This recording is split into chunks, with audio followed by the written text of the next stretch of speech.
Bonjour à tous, vous m'entendez bien? Tous? Très bien. Bonjour à tous, merci d'être venus, aussi nombreux, la salle est pleine. Alors, aujourd'hui, je vais présenter de manière un peu particulière mon dernier ouvrage, Chronique du sionisme. Comme son nom l'indique, c'est un ouvrage qui réunit des textes, des articles, des chroniques sur l'évolution du sionisme, donc de la géopolitique d'Israël, du sionisme international, de 2015 à 2019. 2015, c'est l'année où... 2015, c'est l'année... D'accord. Très bien. 2015, c'est l'année où est sorti mon premier ouvrage, Occident Islam, tome 1, Source et genèse messianique du sionisme, aux éditions Sigest. Chronique du sionisme, paru fin 2019, est aux éditions Contre-Culture. Alors, Chronique du sionisme est un prolongement du dernier chapitre d'Occident Islam, tome 1, qui inaugurait l'analyse de la géopolitique du sionisme. Je dis bien géopolitique du sionisme et non pas géopolitique israélienne, parce que Israël, contrairement aux autres pays du monde, a une puissance qui ne réside pas essentiellement en son sein, mais à l'extérieur via sa diaspora. Alors, on ne peut pas parler des chroniques du sionisme, de la géopolitique du sionisme actuel, parce que ce dernier ouvrage traite de l'évolution dans ces 4 dernières années, 2015-2019, sans saisir les origines messianiques et religieuses du sionisme que je vais vous présenter brièvement et qui ont été exposées en détail dans mon premier ouvrage dont je vous ai parlé, Occident Islam, tome 1, Source et genèse messianique du sionisme. Alors, peut-être que la majorité d'entre vous connaît cette thèse, mais je vais vous la présenter à nouveau afin que les choses soient claires. Le sionisme n'est pas né au XIXe siècle dans les milieux laïques sionistes. Le père du sionisme n'est pas Théodore Herzl. Le sionisme n'est pas né non plus au XVIIe siècle en Angleterre dans les milieux protestants millénaristes, comme l'ont avancé d'autres auteurs comme par exemple Shlomo Sand. Le sionisme, tel que je l'ai exposé dans mon premier ouvrage, résultant de mes recherches, est né au Moyen-Âge, au XIIIe siècle, dans les milieux rabbiniques, kabbalistes d'Espagne. Alors, pour comprendre ce fait, pourquoi tout d'un coup au XIIIe siècle naît le sionisme? En fait, le sionisme est une espérance de retour en Terre Sainte qui ne s'est jamais éteinte. Mais le Talmud interdit, à partir du IIIe siècle, sous la plume du rabbi Elbo, il interdit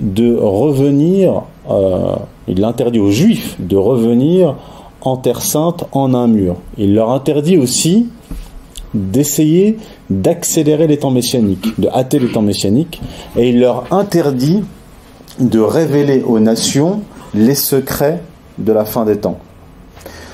Au XIIIe siècle, donc, un rabbin kabbaliste trouve un moyen de contourner cet interdit. Ce rabbin s'appelle le rabbi Moïse Nachmanide, qui a vécu en Espagne.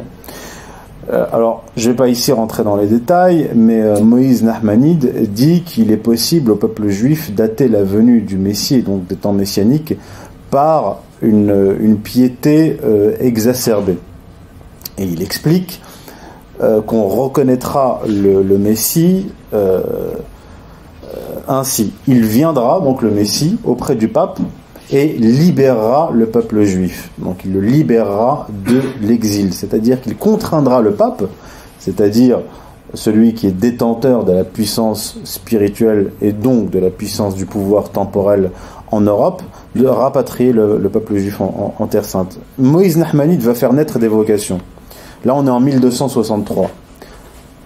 En 1280, Abraham Aboulafia, autre rabbin kabbaliste, Kabbalah est un terme signifiant littéralement transmission, la transmission des choses divines, et désignant la mystique juive. Ce nom ne sera donné à la mystique juive qu'à partir du XIIIe siècle. Dans le judaïsme, nous devons distinguer d'une part le Talmud, qui représente la loi définissant les règles régissant la vie des communautés juives, plus précisément le rapport des juifs entre eux ainsi que le rapport des juifs aux non-juifs, et la Kabbale, qui est considérée comme le chemin vers la sagesse cachée menant à Dieu. Elle peut être comprise comme la voie menant vers l'accomplissement final et le règne du peuple juif. Youssef Indy, Occident et Islam, tome 1. En 1280, Abraham Aboulafia, autre rabbin kabbaliste, toujours en Espagne, tente de rencontrer le pape Nicolas III pour, car il se prend pour le Messie, pour donc libérer le peuple juif. Le projet n'aboutit pas, et on est ensuite au début du XVIe siècle, entre 1525 et 1532, deux rabbins kabbalistes émergent, David Reiveni et son élève Solomon Molko. Ils parcourent l'Europe, d'abord en fait, David Reiveni vient d'Orient, il parcourt l'Europe, il va à la rencontre du roi du Portugal Jean III pour lui demander de monter une armée et d'attaquer l'Empire ottoman en Palestine et libérer la Palestine et rapatrier le peuple juif en Terre Sainte. Ça n'aboutit pas. Puis il rencontre son élève Solomon Molko au Portugal, il part avec lui en Italie et il rencontre le pape Clément VII qu'il tente aussi de convaincre de monter une armée de Maranes et de les envoyer contre l'Empire ottoman en Palestine. Ça échoue parce que l'Inquisition veut la peau de Solomon Molko. Ils fuient et là ils vont voir l'homme le plus puissant en Europe à cette époque, qui est l'empereur du Saint-Empire romain germanique, Charles Quint. Il lui propose d'attaquer une fois encore l'Empire ottoman en Palestine et de refonder le royaume d'Israël, et au passage il lui propose de se convertir au judaïsme. La réponse de Charles Quint est expéditive. Il envoie David Reiveni dans un cachot en Espagne et il envoie sur le bûcher Solomon Molko. Et Solomon Molko, qui va s'inspirer des interprétations bibliques, rabbiniques, depuis le 1er siècle, va tenter, déjà à cette époque, un rapprochement avec les autorités cléricales chrétiennes pour les soumettre aux vues messianiques juives. Et ça c'est très important parce que on est dans la période de la fabrication du judéo-christianisme, via notamment tout le courant de la Kabbale chrétienne que j'ai exposé en détail dans la mystique de la laïcité et dans un e-book qui s'appelle La géopolitique des religions. À partir de là, à partir du XIIIe siècle, donc, on a ces kabbalistes juifs convertis au christianisme qui vont tenter de pénétrer l'Église catholique et subjuguer les autorités cléricales, subjuguer les théologiens chrétiens en leur expliquant que la Kabbale vient justifier les dogmes catholiques, notamment la Sainte Trinité, la divinité du Christ. Ça ne prend toujours pas, et avec l'émergence de Martin Luther, un nouvel espoir émerge dans les milieux juifs, maranes et tout particulièrement messianiques et kabbalistes, ce rêve de la destruction de Rome, du Vatican et donc de l'avènement du Mashiach, du Messie des Juifs. Et effectivement, avec l'émergence du protestantisme né donc avec Martin Luther au XVIe siècle, et ce protestantisme qui va se subdiviser en différents courants va voir naître en son sein un millénarisme protestant. Mais le millénarisme existait déjà dans certaines sectes chrétiennes avant l'émergence du protestantisme, mais ce millénarisme protestant correspond parfaitement au messianisme juif, puisque contrairement au catholicisme, le protestantisme va se concentrer, va revenir à l'Ancien Testament et quelque peu délaisser les évangiles. Et même s'il continue à étudier les évangiles, c'est l'esprit de l'Ancien Testament qui va guider les protestants. Donc là, on est au XVIIe siècle avec la révolution cromwellienne en Angleterre, et cette, ces accointances religieuses vont être consolidées par une fusion d'ordre économique et financière, avec le déplacement du centre de gravité financier en Europe d'Amsterdam à Londres. Et comment cela se fait? Cela s'opère via Menassé ben Israël, qui est à l'époque le chef de la communauté juive à Amsterdam, et qui est en quelque sorte le porte-parole des commerçants et des banquiers juifs d'Amsterdam. Il est un kabbaliste et il est notamment le maître de Spinoza.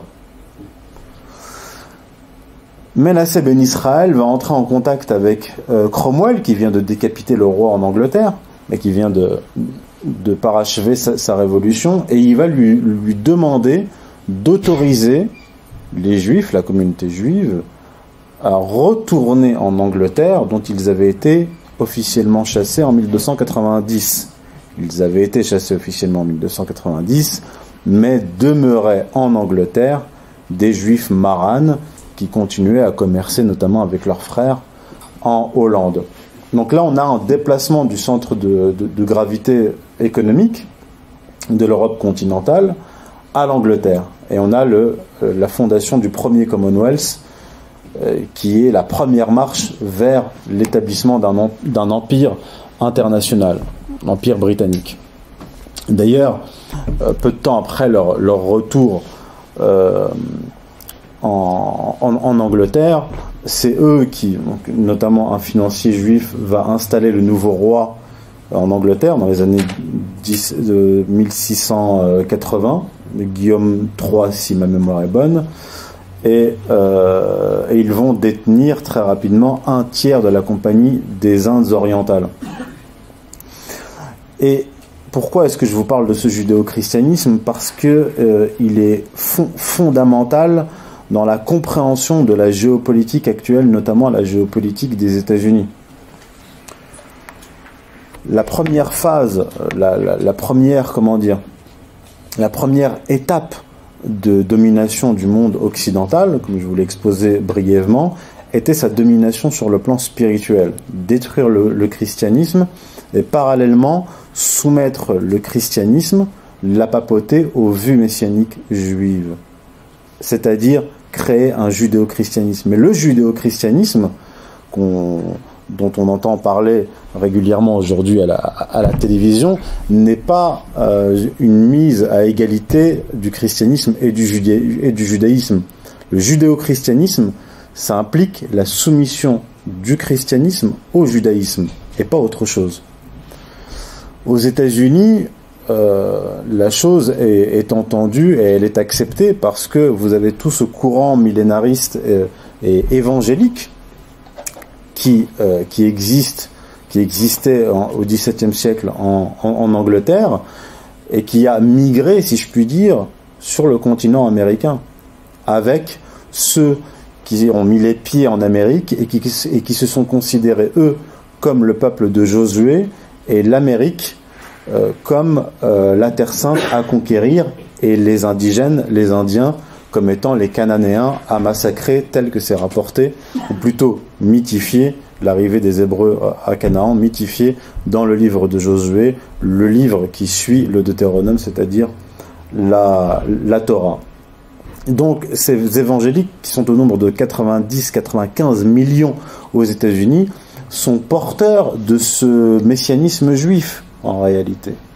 Et cela permet de comprendre pourquoi est-ce que les États-Unis soutiennent, entre autres choses, la politique israélienne. Alors vous avez effectivement différentes factions qui s'opposent à l'intérieur de l'appareil d'État américain, mais vous voyez le secrétaire d'État actuel, par exemple Mike Pompeo, est un évangélique fanatique qui croit en la rapture. We will continue to fight these battles. It is a never-ending struggle until that moment Pastor Fox spoke about, until the rapture. Be part of it. La rapture, c'est l'Armageddon, donc durant l'Armageddon, c'est-à-dire la guerre mondiale apocalyptique. Eh bien, les gens comme Mike Pompeo imaginent, il est l'équivalent du ministre des Affaires étrangères aux États-Unis.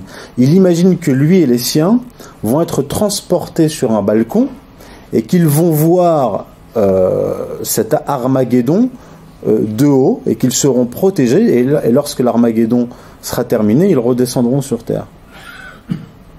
Donc ce sont des individus comme Pompeo ou encore Mike Pence, qui est vice-président des États-Unis, qui était un catholique de naissance, converti au protestantisme et qui est devenu un évangélique. Mais il n'y a pas que ça, il y a aussi l'action du lobby pro-israélien. Le lobby pro-israélien est à l'origine de la destruction de l'Irak, par exemple. Pour être plus précis, The Greater Middle East, le plan de remodelage du Proche-Orient élargi, c'est-à-dire du Maroc au Pakistan, proposé par les néoconservateurs sous l'administration de George W. Bush en 2002, n'est que l'actualisation d'un plan israélien qui s'appelle le plan Oded Yinon, qui a été établi en 1982 donc en Israël par un fonctionnaire du ministère des Affaires étrangères de l'État hébreu.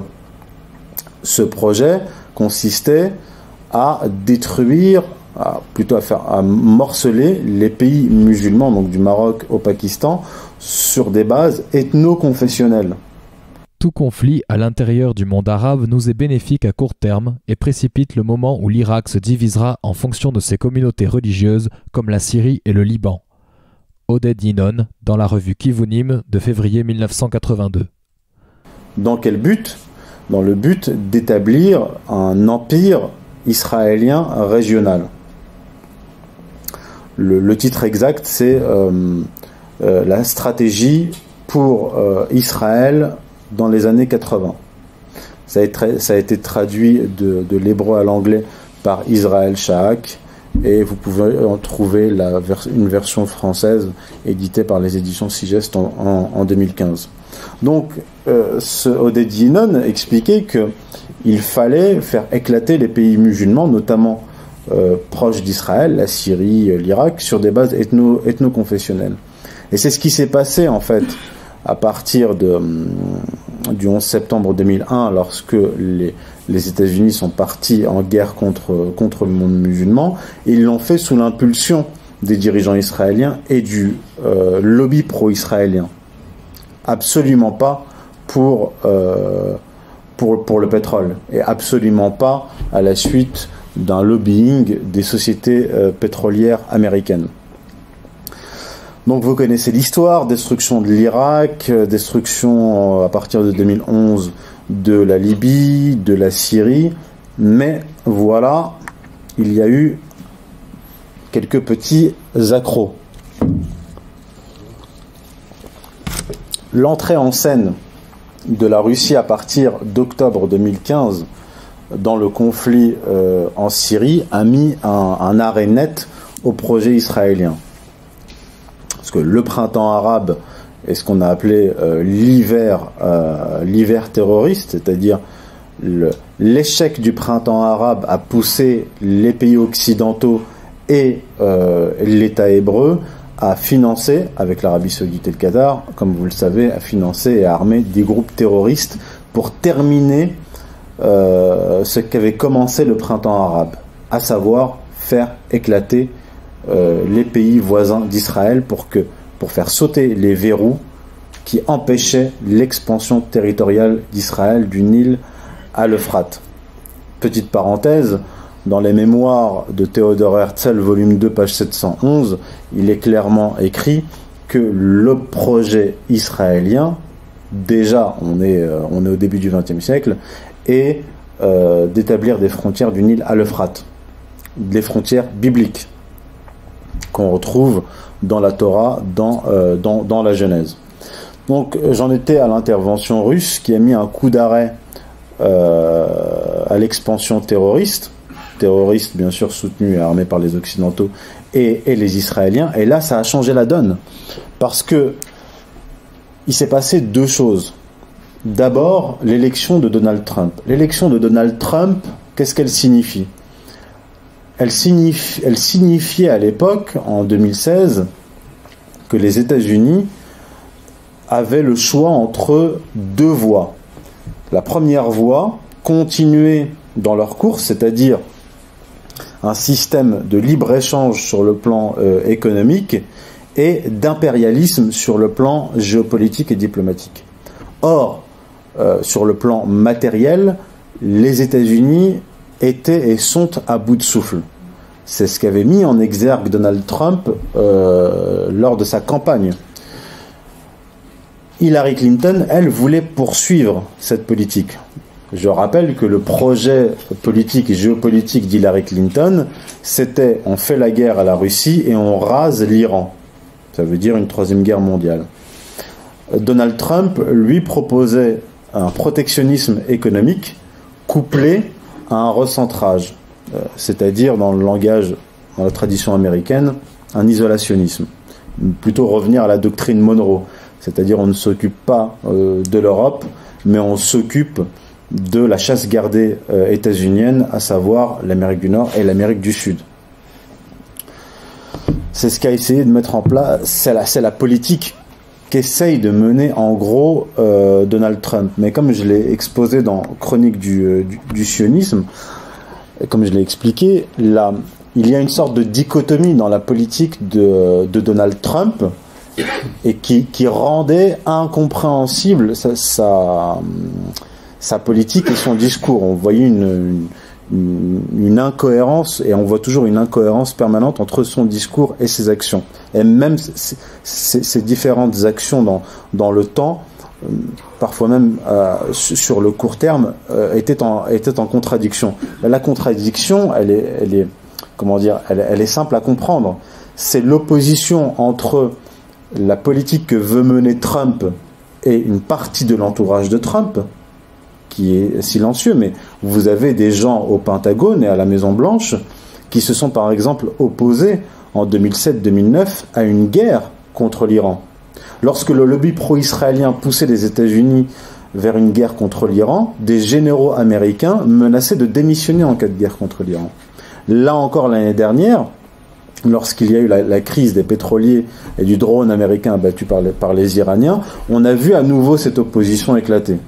L'opposition entre les faucons pro-israéliens, c'est-à-dire l'homme des Israéliens John Bolton, qui a d'ailleurs été limogé après cela par Donald Trump, et des colombes, des hauts fonctionnaires du Pentagone qui s'y opposaient, qui s'opposaient à cette guerre.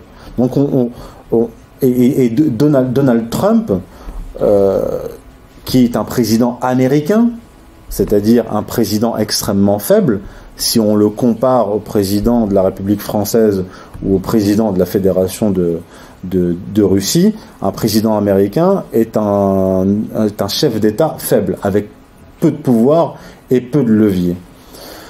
Donc Donald Trump a passé son temps à donner le change. Mais sans être pro-Trump, on peut constater une chose, c'est qu'il a été élu il y a 3 ans, il est en poste depuis 3 ans, et les États-Unis ne sont toujours pas en guerre contre l'Iran, ni contre la Russie. Je rappelle que c'était le projet d'Hillary Clinton. Maintenant, il y a un autre problème que rencontre Israël, c'est l'opposition à l'intérieur du monde juif.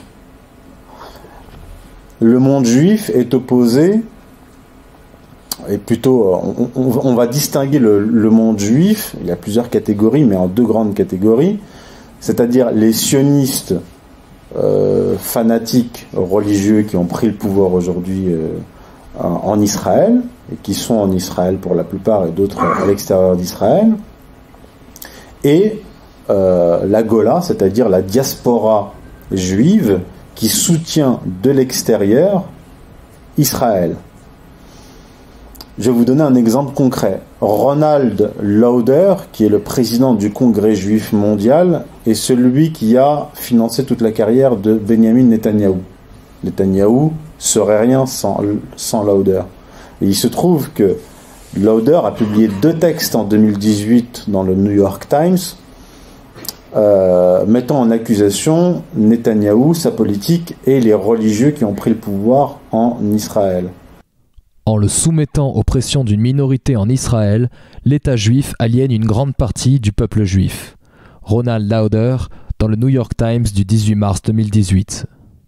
Il faut savoir que le gouvernement formé par Netanyahou à partir de 2013 est le gouvernement le plus messianique de toute l'histoire d'Israël. Alors pourquoi il y a cette opposition? Parce que la politique d'Israël, qui est aujourd'hui ouvertement religieuse, vous avez un Netanyahou qui en 2012 va à la tribune des Nations Unies et se réfère et cite Josué par exemple. Ever since Abraham and Sarah made their journey to the promised land nearly 4,000 years ago, the land of Israel has been our homeland. It's the place where Isaac and Rebekah, Jacob, Leah, and Rachel carried on their eternal covenant with God. It is where Joshua made us a sovereign nation, where David ruled and Isaiah preached, where the Maccabees fought, and where Masada fell.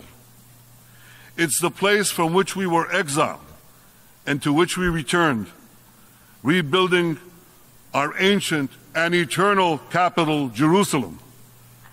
Josué, qui, selon la Bible hébraïque, comme je vous l'ai dit dans le livre de Josué, commet un génocide lorsqu'il arrive en Terre Sainte. Il cite aussi régulièrement le livre d'Esther, notamment devant Vladimir Poutine. Toutes ces références sont religieuses. Donc on a affaire à des fanatiques religieux au pouvoir en Israël qui appliquent une politique franchement religieuse, biblique et talmudique, c'est-à-dire raciste et ethnocidaire. La Gola, c'est-à-dire les juifs de la diaspora, qui ont toujours soutenu Israël, parce qu'Israël ne serait pas sans sa diaspora. C'est eux qui l'ont financé en partie, et qui ont poussé les États-Unis, via leur lobbying, à financer Israël. Les États-Unis, depuis 1948, ont versé à Israël plus de 150 milliards de dollars en dollars constants. La politique israélienne met aujourd'hui en danger cette diaspora, parce que plus la politique israélienne s'affiche comme religieuse, donc ethnocidaire, arrogante, plus l'antisionisme augmente à travers le monde. L'antisionisme draine derrière lui l'antijudaïsme. L'antijudaïsme met en péril les communautés juives, parce que cette diaspora-là, représentée par des gens en France comme Attali ou BHL, et aux États-Unis, bien d'autres innombrables, et encore en Angleterre, n'ont aucune envie d'aller vivre en Israël. Historiquement, c'est les pauvres juifs qu'on envoie en Israël. Quand vous vivez à Londres, à Paris, à Los Angeles ou à New York, vous ne voulez pas, même si vous soutenez Israël, vous ne voulez pas que cette entité, par sa politique, vous mette en danger et vous contraigne à migrer dans un pays qui est en guerre permanente. Donc voilà en gros l'histoire dessinée à grands traits d'Israël et du sionisme depuis le XIIIe siècle, et voilà en gros la situation politique, géopolitique d'Israël aujourd'hui. Maintenant, je vais terminer là-dessus et je vous laisse la parole pour qu'on puisse avoir un échange, que vous puissiez me poser des questions et non pas faire des conférences individuelles, des questions auxquelles je pourrais répondre plus en détail. Je vous remercie.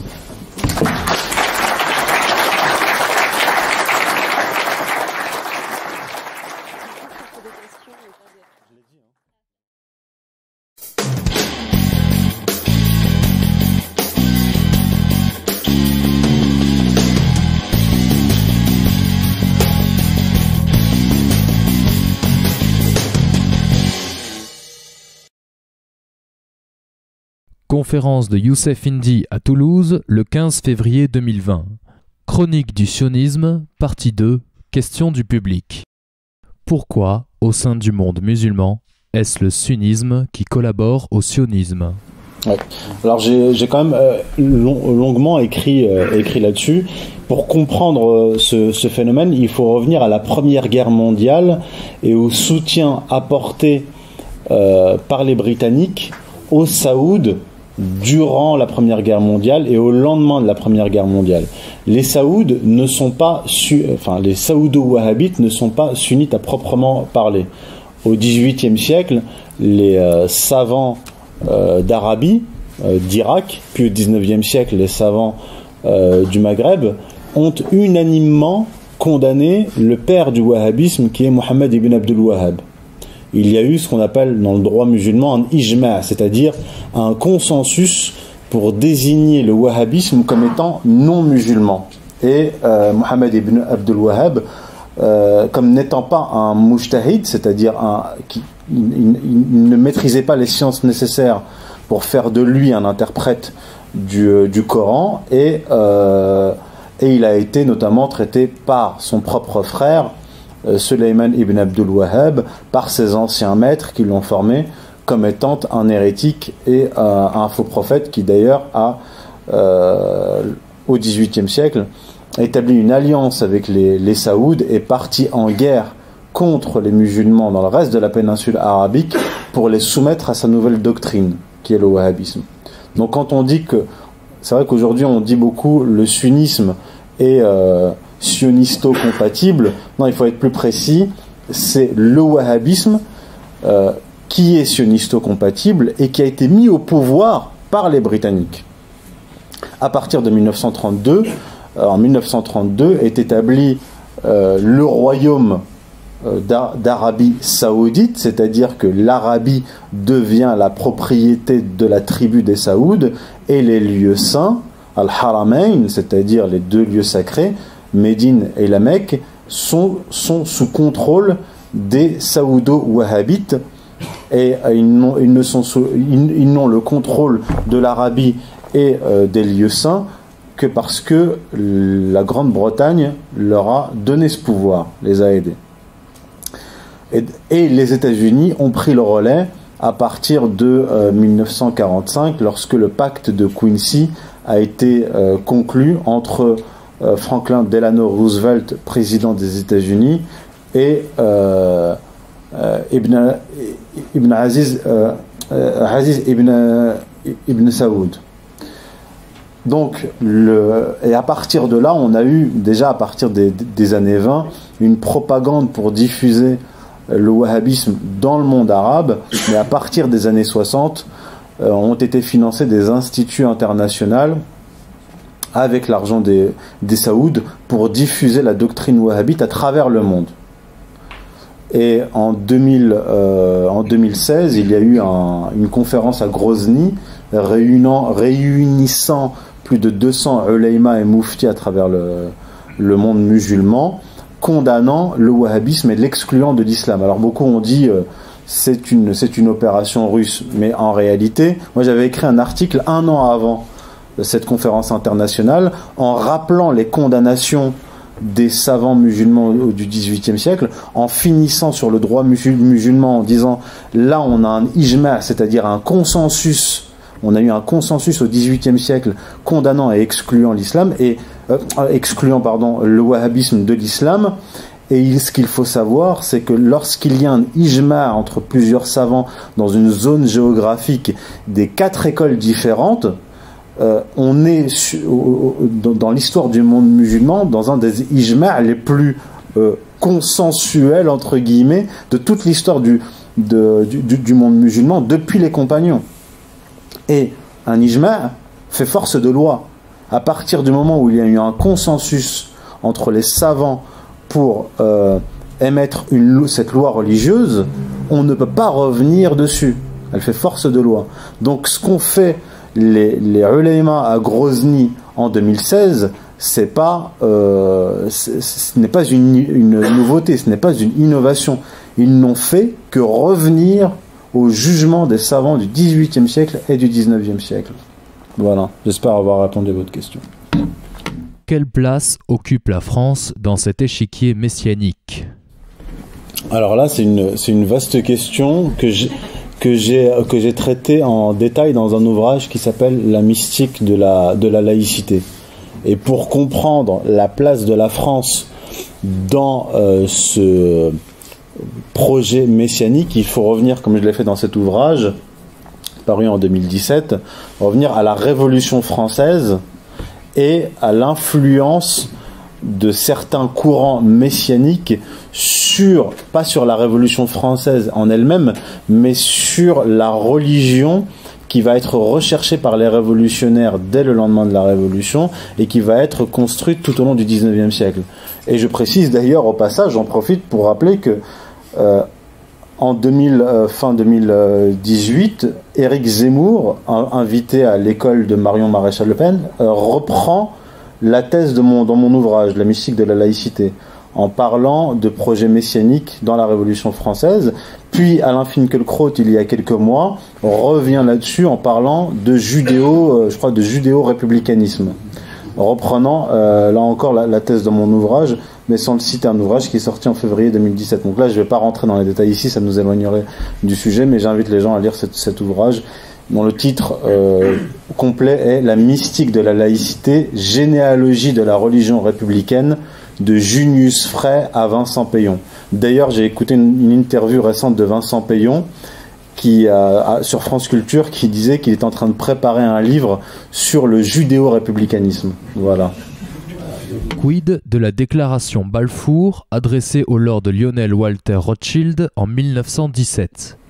Oui, alors concernant les Rothschild et le sionisme, Edmond de Rothschild en 1882 commence à acheter des terres en Palestine.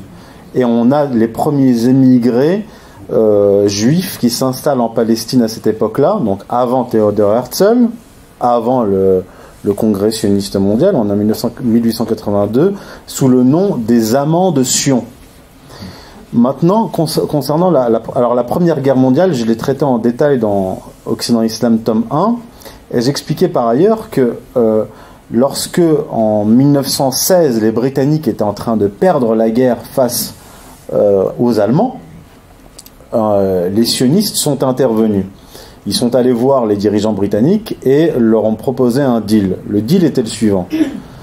Nous entraînerons les États-Unis dans une guerre en Europe pour venir à votre secours, en échange de quoi, vous, les Britanniques, vous allez attaquer l'Empire ottoman en Palestine, le chasser de Palestine et créer le foyer national juif.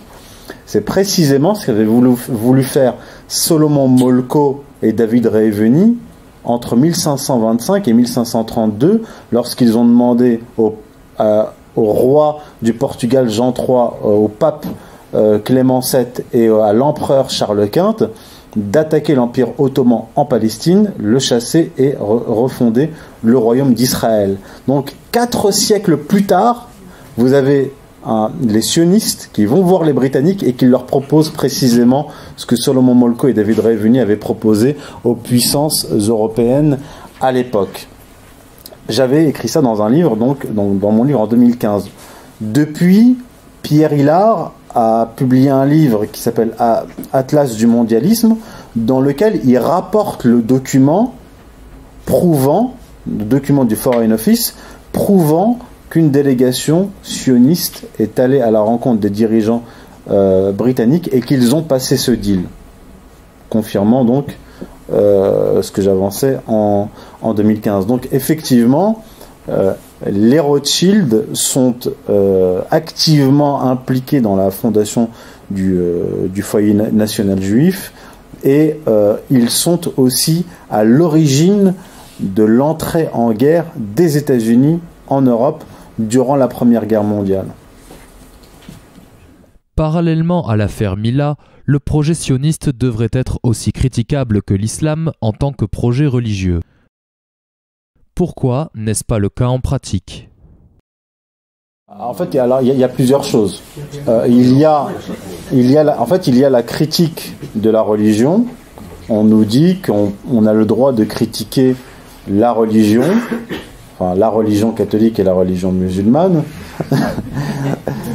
Et on nous dit par ailleurs qu'on a le droit en fait de critiquer toutes les religions, mais implicitement on n'a pas le droit de critiquer la religion juive. Et même si sur le plan légal on a le droit, comme je peux le faire, on n'est pas invité sur les plateaux télé pour confronter nos idées, nos analyses à ceux qui critiquent l'islam, parce que à la limite, moi personnellement, j'ai pas de problème à ce que Zemmour passe à la télévision et qu'il critique l'islam, mais il faut qu'on mette face à lui des gens compétents déjà pour lui répondre, et s'il y a des islamologues, donc j'imagine qu'il y a aussi des judéologues, et qu'on invite des islamologues et des judéologues pour parler d'islamologie et de judéologie. Or, on nous l'interdit, c'est pas la loi qui nous l'interdit, mais le système politico-médiatique nous interdit cela. Concernant la jeune Mila, j'ai pas suivi l'affaire, vraiment j'ai pas suivi, mais j'en ai entendu parler. C'est une jeune lycéenne qui aurait insulté les musulmans ou l'islam, bref, et donc qui a été menacée, qui aurait été menacée, ou qui a été menacée.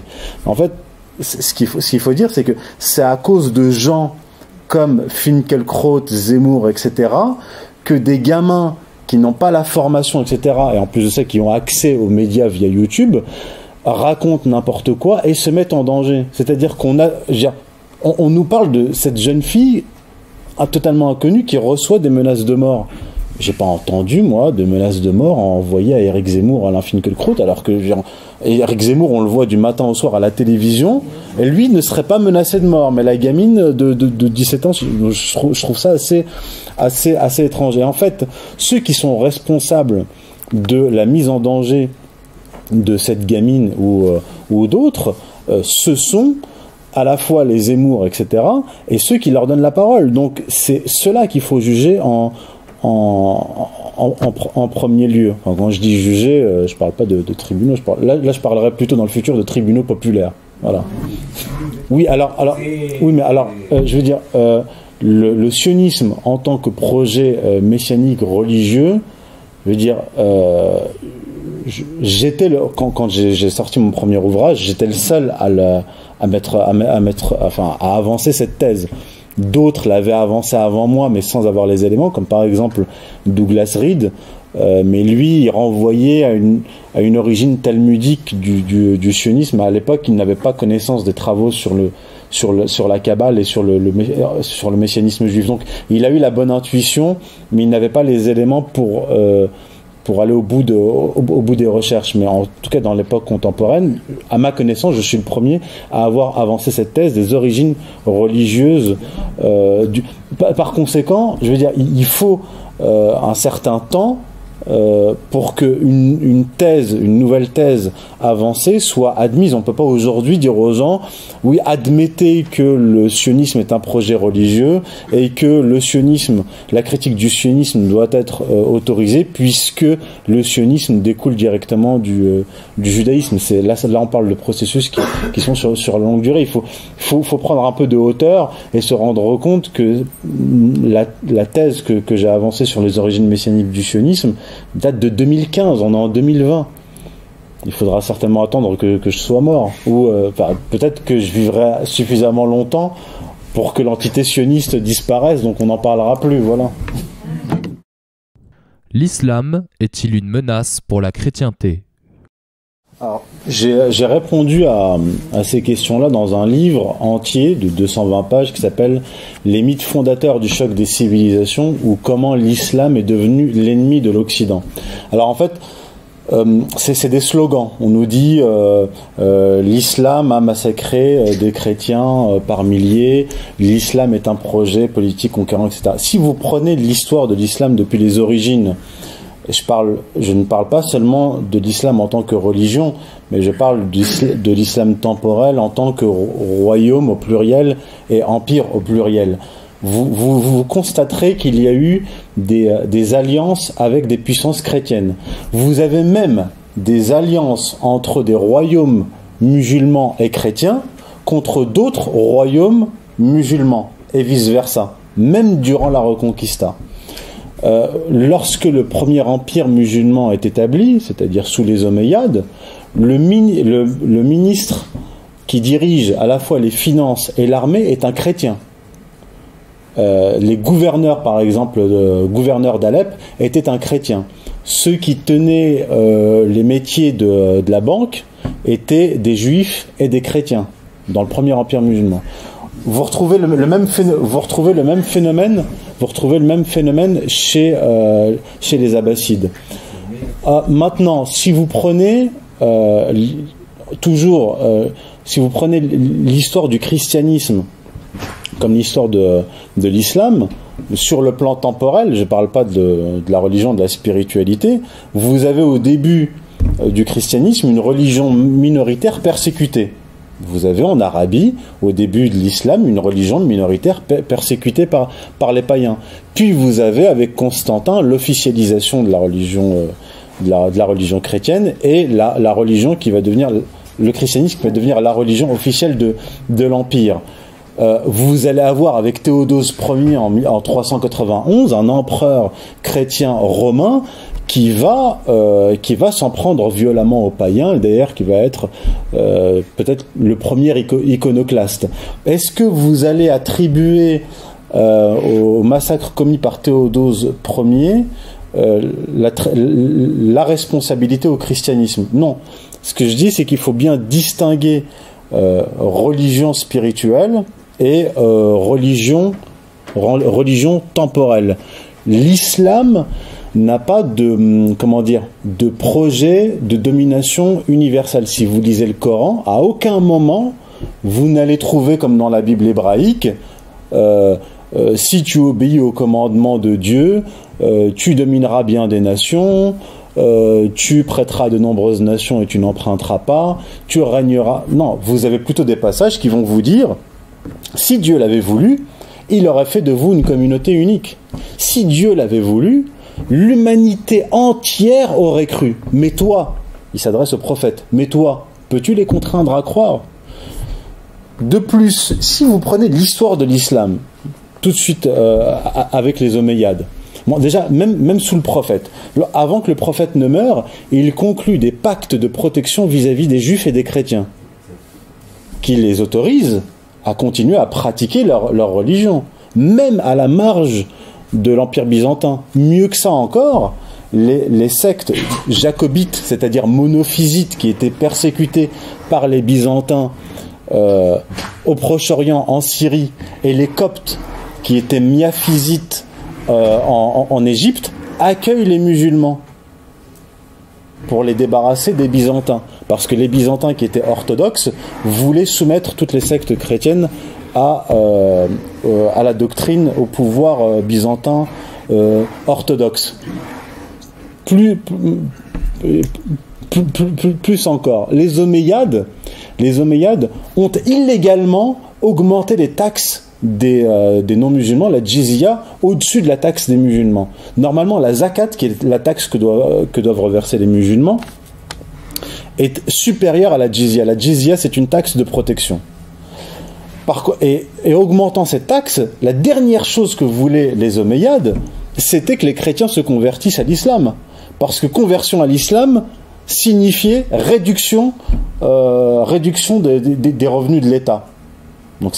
Donc, dans l'histoire de l'islam, pour des raisons religieuses et pour des raisons politiques, on a refusé de contraindre les gens à se convertir à l'islam. D'ailleurs, si, comme j'écrivais dans les mythes fondateurs, si l'islam avait obligé les chrétiens d'Orient à se convertir à l'islam, d'où viennent tous les chrétiens d'Orient qui vivent en Orient aujourd'hui, qui n'ont été massacrés que par les terroristes? 15 millions en Égypte, par exemple. Ils sont tombés du ciel au XXe siècle? Non. Si les musulmans les avaient contraints à se convertir, il n'y aurait plus un seul chrétien d'Orient aujourd'hui. Si vous allez en Syrie, j'y suis même allé pendant la guerre, vous trouvez des églises, vous trouvez des patriarches, etc., même encore à Jérusalem.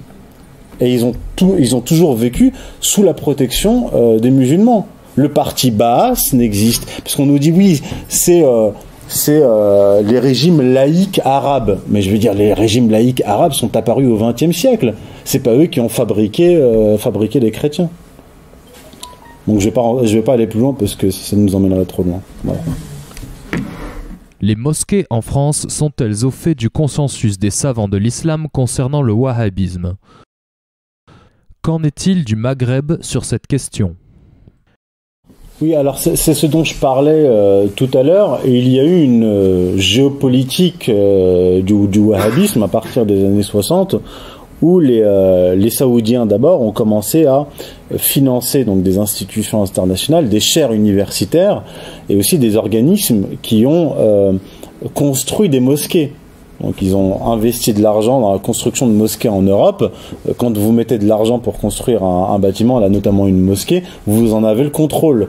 Ils formaient les imams eux-mêmes en Arabie Saoudite et ils les parachutaient en Europe. Et donc vous avez des mosquées où la doctrine qui est enseignée est wahhabite. Alors vous avez une concurrence parce qu'après les Qataris ont pris le relais.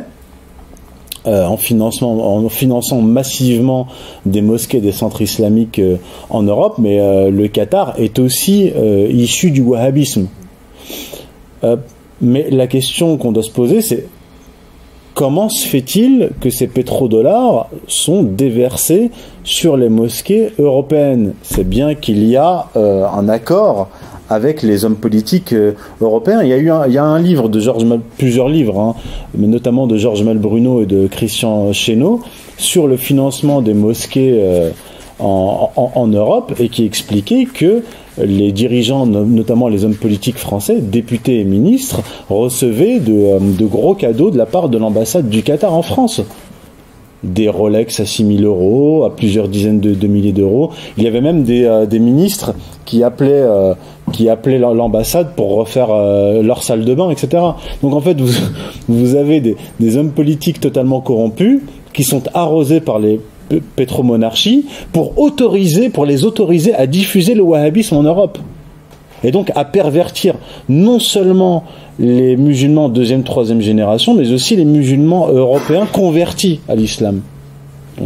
Et ces mêmes dirigeants européens ont armé et soutenu financièrement les groupes terroristes soutenus par l'Arabie Saoudite, le Qatar, en Libye et au Proche-Orient. Donc il y a cette perversion de l'islam en Europe a été permise par une alliance entre les dirigeants européens et les pétromonarchies du Golfe.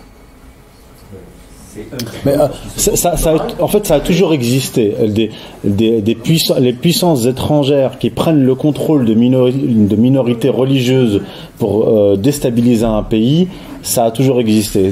Et ça a existé notamment à l'époque du protestantisme en Europe. Ça a existé aussi à la fin du 19e siècle, quand les différentes puissances européennes et aussi russes ont fait éclater on commence à faire éclater l'Empire ottoman. Bon, bref, c'est une autre histoire. Voilà, on va prendre une autre question. Comment les chrétiens peuvent-ils encore s'appuyer sur l'Ancien Testament? Je vais répondre. Alors, sur l'Ancien Testament, je vais vraiment pas m'étaler ici, puisque j'ai consacré un livre, le tome 2, Occident Islam tome 2, qui a pour sous-titre « Le paradoxe théologique du judaïsme, comment Yahvé usurpa la place de Dieu ». Je traite de ça vraiment en détail. Maintenant, la question de savoir comment est-ce que des chrétiens peuvent s'appuyer là-dessus, c'est pas à moi qu'il faut poser la question, mais c'est à des théologiens chrétiens. Mais si on écoute des théologiens chrétiens, ça m'arrive, dans leur discours, vous ne retrouvez pas l'esprit de l'Ancien Testament. Et ils s'appuient sur l'Ancien Testament parce que dans l'Ancien Testament, on a l'annonce du Christ, mais vous ne retrouvez pas l'esprit génocidaire que vous avez dans la Bible hébraïque, dans le christianisme, vous ne le retrouvez pas. Parce que justement, si vous prenez l'Ancien Testament, la Bible hébraïque, et vous prenez l'Évangile, vous voyez une rupture nette entre les deux. Une rupture nette. Les thématiques qu'on a dans l'Ancien Testament, je vais être direct, c'est-à-dire génocide, inceste, pornographie, domination mondiale, domination par l'usure, tout cela, alors, le matérialisme, parce que dans la Torah, il n'y a pas d'âme et il n'y a pas de paradis, le paradis terrestre. il est en Éden. Tout ça, cela, vous ne le retrouvez pas dans les évangiles. Dans les évangiles, vous avez une spiritualité, etc. etc. Vous avez une morale même qui est différente. Et c'est pour ça que je dis que Yahvé qui est présent dans l'Ancien Testament n'est pas présent dans les évangiles. Dieu est présent dans les évangiles. Elle, le Dieu universel, mais pas Yahvé, le Dieu tribal. Bon, je vais pas aller plus loin. Maintenant, oui, effectivement, les théologiens chrétiens, catholiques, faut être précis, catholiques, ont toujours été très prudents vis-à-vis de l'Ancien Testament. Il y a même eu une période où l'Ancien Testament a été mis à l'index. Et les catholiques, traditionnellement, n'ont pas le droit d'étudier l'Ancien Testament sans avoir un évêque, etc., avec toute la hiérarchie qui vient leur donner la bonne interprétation de l'Ancien Testament. Donald Trump, sioniste ou pas sioniste? Quid de ses liens avec Sheldon Adelson? Alors déjà, je vous réponds d'emblée, Donald Trump n'est pas antisioniste. Je ne l'ai jamais dit et je ne l'ai jamais écrit. Et j'ajoute que pour entrer dans la Maison Blanche, vous n'avez pas d'autre choix que d'être sioniste. Vous passez par l'AIPAC, c'est comme si vous passiez un examen. Vous passez un examen d'entrée. We will totally dismantle Iran's global terror network, which is big and powerful, but not powerful like us.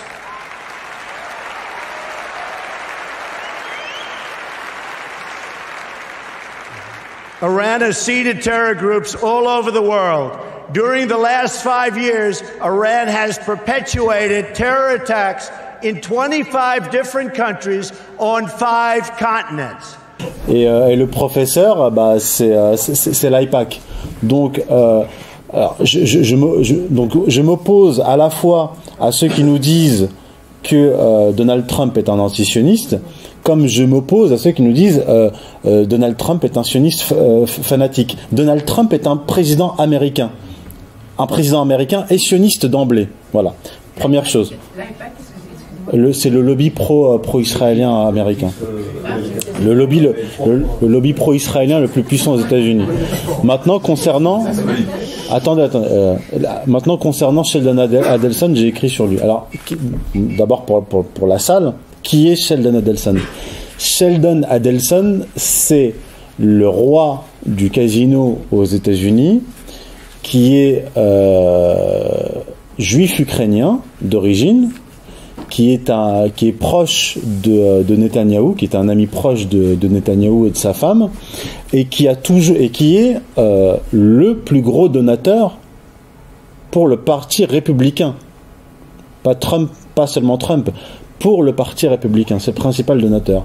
Si vous voulez contrôler la politique américaine, vous devez avoir des billes dans tous les partis, en tout cas les 2 principaux partis qui s'alternent au pouvoir. Lorsque Trump s'est lancé dans sa campagne, bien sûr, Sheldon Adelson a mis de l'argent dans le Parti républicain et dans la campagne de Donald Trump à partir du moment où Donald Trump est le candidat des républicains. D'ailleurs, comme je l'ai écrit dans Chronique du sionisme, c'est Sheldon Adelson qui a fait pression sur Donald Trump pour que finalement Donald Trump, premier président américain, officialise le transfert de l'ambassade américaine en Israël de Tel Aviv à Jérusalem. Donc, comme je le disais, comme je l'ai écrit depuis le début, et même au lendemain de l'élection de Donald Trump, je l'ai dit lors d'une interview et je l'ai écrit dans des articles, Donald Trump, comme les autres présidents américains, devra se soumettre d'une manière ou d'une autre au diktat sioniste. Alors si on reste sur les constantes de longue durée, le pouvoir, la puissance sioniste n'a pas disparu, l'oligarchie n'a pas disparu, la propagande vis-à-vis de l'islam n'a pas disparu, ça va se poursuivre. Donc l'État profond n'a pas disparu. Voilà, donc au niveau de la constante, ça ne va rien changer. Mais il y a eu une variable. La variable, c'est l'élection de Donald Trump. Maintenant, ce que je dis, c'est que le rapport de force a évolué. C'est-à-dire que vous avez une faction du pouvoir dans l'État profond qui n'est pas sioniste. Et un des représentants de l'impérialisme américain non sioniste, qui est mort maintenant, était Zbigniew Brzezinski. Il est mort en 2017. Il a déclaré en 2012 « Nous ne devons pas, nous les Américains, être des mules stupides qui suivons les Israéliens dans toutes leurs décisions. » Il dit « Si les Israéliens veulent déclencher une guerre en s'imaginant que les États-Unis les suivront automatiquement, il est de notre rôle, à nous les Américains, de leur dire que ce n'est pas dans l'intérêt des États-Unis de suivre les Israéliens. I don't think there is any implicit obligation of the United States to follow, like, a stupid mule, whatever the Israelis do.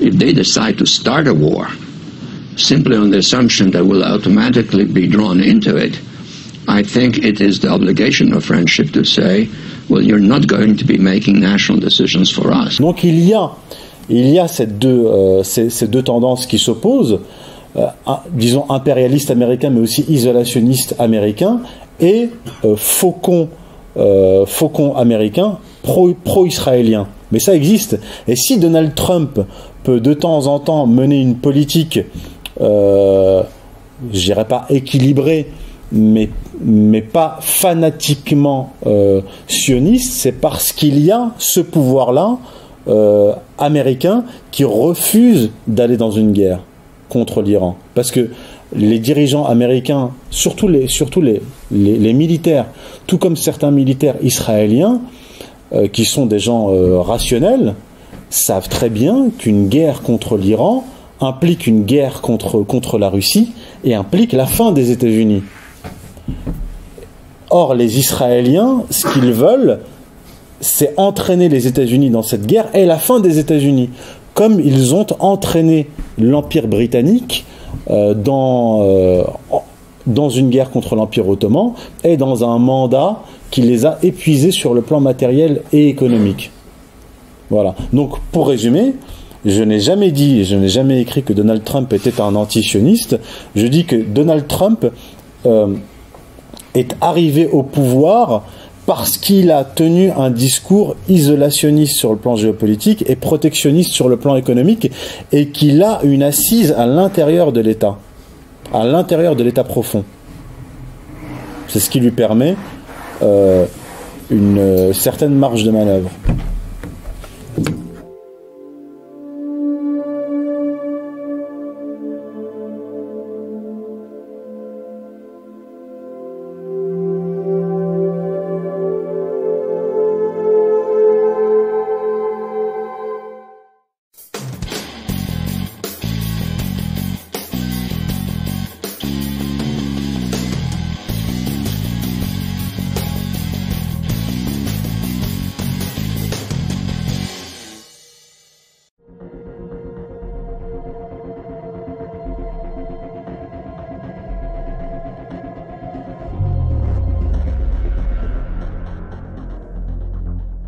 Parce qu'on est à un tournant géopolitique et historique, c'est un recueil qui s'étale sur des chroniques qui s'étalent sur 4 années, de juillet 2015 à juillet 2019, qui analyse et décrypte l'évolution du sionisme au sens large, c'est-à-dire la géopolitique d'Israël au Proche-Orient, l'influence du sionisme et du lobby sioniste à l'échelle internationale, notamment en Occident, et l'évolution, notamment politique et géopolitique, en Occident et leur rapport au sionisme et à Israël. Et effectivement,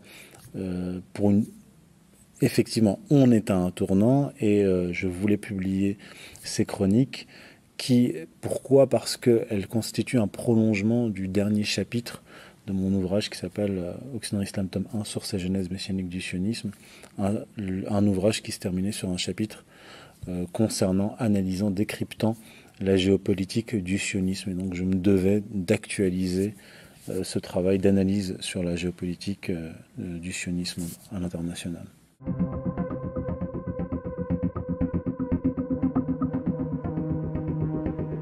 Et alors, très souvent, on reproche aux critiques du sionisme et d'Israël de tout réduire au sionisme ou de dire, par exemple, nous, Français, nous ne sommes pas concernés par ce qui se passe au Proche-Orient.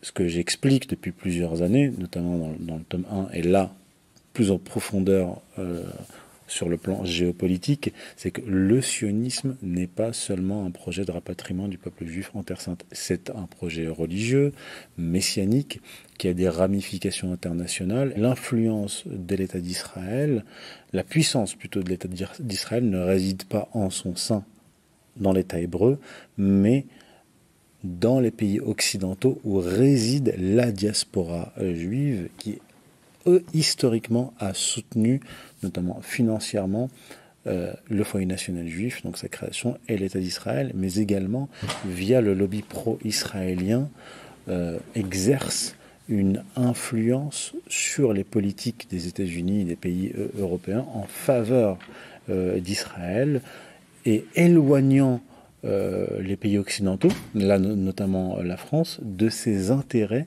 géopolitiques.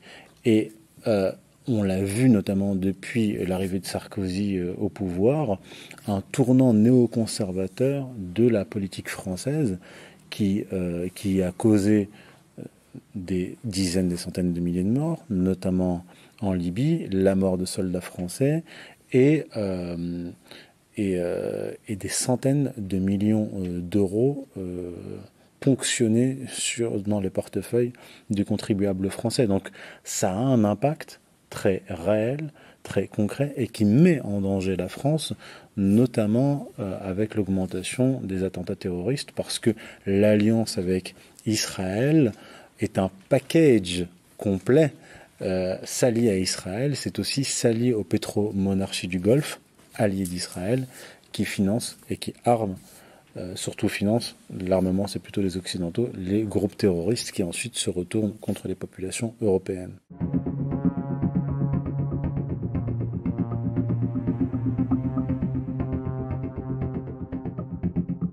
Ça fait partie d'un agenda et ça fait partie du volet communication de cet agenda. Si on voit ce qui s'est passé ces dernières années, avec l'arrivée de Macron à la présidence, au pouvoir, on a eu, une diminution de l'influence des réseaux néoconservateurs en France. Et depuis l'année dernière, notamment avec le tournant, la convention de la droite, l'alliance Zemmour, Marion Maréchal-Le Pen, on a eu immédiatement un regain alors il y a eu un attentat terroriste qui a eu lieu quelques jours après le discours d'Éric Zemmour, voilà, exactement, et on est revenu à la période post-11 septembre, néoconservatrice, anti-islam, avec un focal sur l'islam et sur des faits divers impliquant des gens issus de la communauté maghrébine, parce que des faits divers, il y en a tout au long de l'année. Et simplement, les médias prennent à l'instant T ou sur une période la décision de faire un focal, un grossissement sur ces faits divers et leur donner une importance plus grande encore qu'elle n'en a.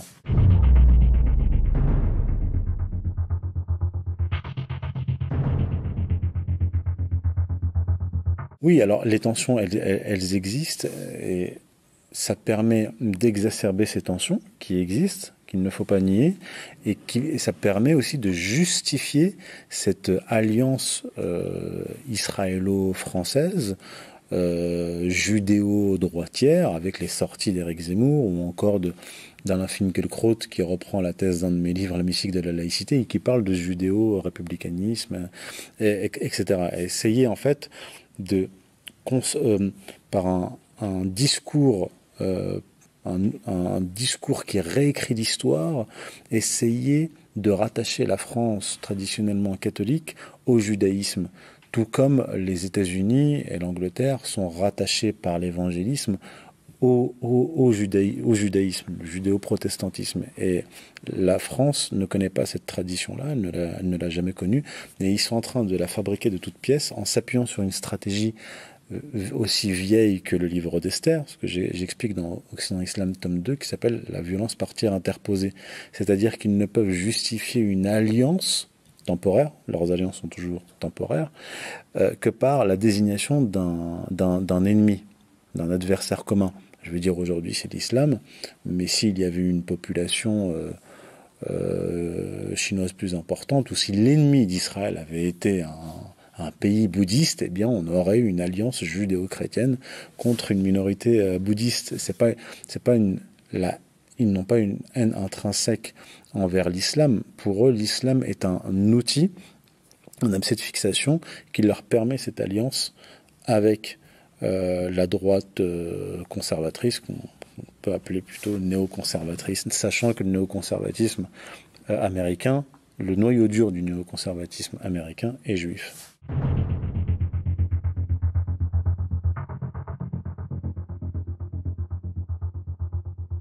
Il faut prendre les choses à plusieurs niveaux, parce que la migration, les mouvements migratoires sont un problème pas seulement français, mais aussi un problème africain. Si vous voyez, les pays nord-africains notamment ont à gérer des flux migratoires qui ont explosé compte tenu des conflits, certes, des conflits militaires, mais aussi sur la plus longue durée, à cause d'un mouvement idéologique qu'on appelle en fait le libre-échangisme généralisé, qui a été institutionnalisé, imposé aux pays occidentaux, en fait au monde entier, via les institutions internationales qui sont nées à la suite de la Seconde Guerre mondiale, après les accords de Bretton Woods. Donc c'est pas seulement une question raciale, c'est une question démographique, une question économique, une question sociale, avant d'être une question religieuse. J'ai aucun problème à critiquer l'immigration, bien que je sois moi-même issu de l'immigration, parce que j'ai conscience que c'est un problème qui est global et qui est une des conséquences du libre-échangisme généralisé, qui implique la libre circulation des capitaux, des biens et des hommes, et qui a eu pour conséquence historiquement d'abord appauvrir les pays de ce qu'on appelait le tiers-monde, c'est-à-dire l'Afrique, les pays d'Asie du Sud-Est, etc. Donc on a en fait un pouvoir anglo-américain qui a été utilisé par des institutions financières judéo-protestantes pour créer des institutions internationales et faire plier les peuples et les pays à leur volonté et les réduire en esclavage. Donc ce qu'il faut faire, c'est de la pédagogie, expliquer que les mouvements migratoires ne sont pas naturels, ils sont la conséquence de décisions politiques bien précises et influencées par des idéologies bien déterminées. Et il faut, bien sûr, quand on s'occupe de ces problèmes-là, les sérier et ne pas mélanger les questions religieuses à ces questions-là, démographiques, etc. Parce que on vient coller sur tous ces problèmes-là que j'ai énumérés rapidement, un seul mot, l'islam. En quoi l'islam est responsable des accords de Bretton Woods, de la libéralisation des flux de capitaux et des mouvements migratoires? C'est une des conséquences de ces problèmes-là. Donc moi, ce que je dis aux gens qui disent repartez chez vous, d'accord, mais posons le problème sur la table et posons tous les problèmes. N'attaquons pas simplement les conséquences de ces problèmes, mais remontons aux causes. Remontons aux causes premières et remontons aux responsables premiers.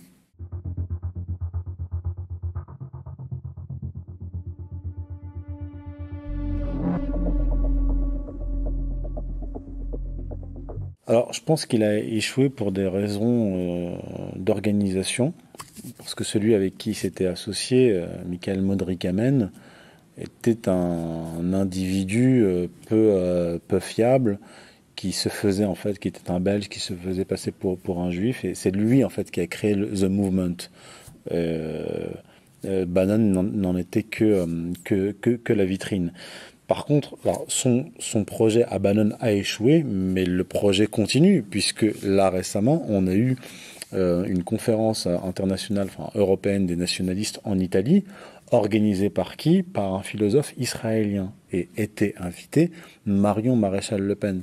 Donc ce projet que j'appelle le piège du nationalisme israélo-compatible, dont vous trouverez un article dans Chronique du sionisme, est un mouvement plus profond que ça. J'aurai l'occasion d'y revenir plus tard, parce que ça a été influencé par le lobby pro-israélien en Europe, en Angleterre précisément, et qui se situe dans la continuité du néoconservatisme américain, et qui a pour objectif d'importer en Europe le néoconservatisme, à savoir l'occidentalisme, en gros, qui rattache Israël à la civilisation européenne, chrétienne, et qui, on est toujours dans cette continuité historique, dans ce projet de soumission des nations occidentales au lobby pro-israélien et à l'agenda israélien.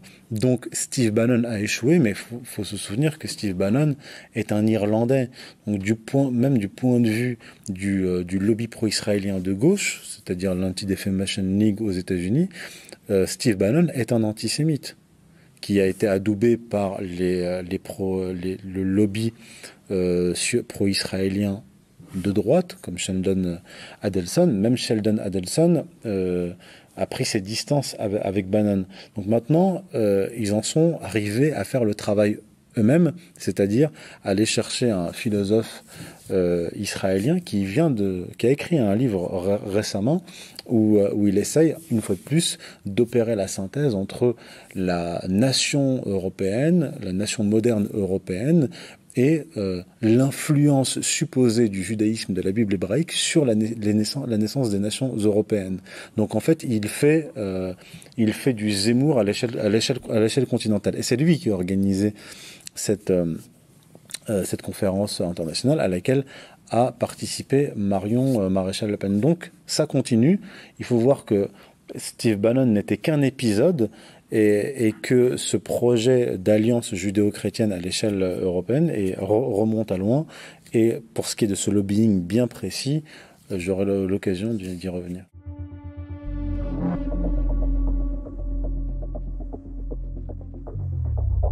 Alors vous en avez plusieurs, notamment en Angleterre, puis ils ont pris... vous avez par exemple dans le Parti conservateur en Angleterre, The Conservative Friends of Israel, ou alors dans le Labour, le Parti travailliste, The Labour Friends of Israel, les amis travaillistes d'Israël. Et puis, vous avez la version européenne à Bruxelles, The European Friends of Israel. Voilà. Et vous en avez d'autres comme ça. Il y a une étude qui est parue sur le lobby pro-israélien en Europe, et tout ça est très très bien documenté, mais j'aurai l'occasion d'y revenir.